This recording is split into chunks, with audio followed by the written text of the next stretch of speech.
तो असा ट्रॅक आहे जिथे आहे ना माझ्या रिक्षातून ना आम्ही ते अदला बदली करतो. तर ते आम्ही पुण्याला कधी शूट केला. लय गर्दी झाली तर आदित्यने मला पाठवला. सिद्धार्थच्या तो अरे गर्दी, मला हॉटेल पाठवलं, तू जा जा जा जा आणि शूट केलं ते. मग मला रितेश सरांचा फोन आला की कळलं की खूप हे झाले, तुम्ही काळजी करू नका. आणि ते हौज हौज करतात रितेश सर कधीच अरे तुरे नाही, आम्ही तुम्हाला चांगलं प्रेझेंट करू. त्यांनी मला लॉन्च केलं. तर मला वाटतं मी जी गोष्ट मिस करत होतो त्यात त्यात त्यात ह्या सगळ्यामध्ये गेला उडतचे प्रयोग तुफान चाललेत, बेस्ट काय विनोदी अभिनेता नॉमिनेशन सगळं मिळतं. म्हणजे मी सगळी ती त्या DMD सारखा शो जिथे आदित्य सरपोतदार, झी हे लोक, मी डान्स शो जज करतोय, एक वेगळा कॉन्फिडन्स येत होता. आणि मित्रमंडळी सांभाळत होते. दादा मला नेहमी सांगायचं की हे सांगायला लाजू नकोस की मला काम द्या. अरे आता कसं बोलले मी कोणाला, आता मला काम द्या, लगेच त्याचा तो आला की नाही काम मागायला, असा त्याचा इगो होणार, प्लीज प्लीज होणार ना. आता उडत होता, आता मागितले काम, दादा म्हणा त्याचा विचार करू नको.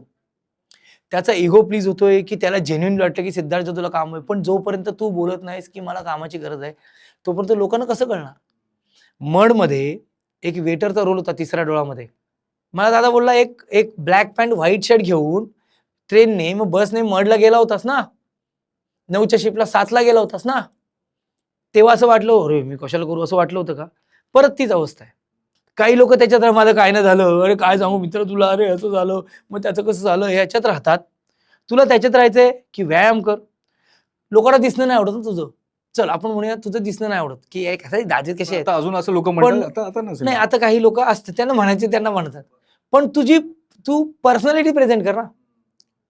तू रूप देखणं असतं, तू तुझं येणंच, तुझा ऑरा देखणं कर ना. मग व्यायाम कर, थोडं हे कर, ते होतच ना. तुम्ही ती जी वेळ मिळालेली आहे तो तुमचा डाऊनफॉल आहे की तुम्हाला घरचा अभ्यास दिलाय. हा जो म्हणजे तो त्या वयात कळत नाही, खरं सांगू त्या वयात कळत नाही. यावेळेला आपण आता मी खूप बोलू शकतो, पण कसं सांभाळू शकता, किती त्याच गोष्टी बोलायच्या की पॉझिटिव्ह गोष्टी बोलायच्या.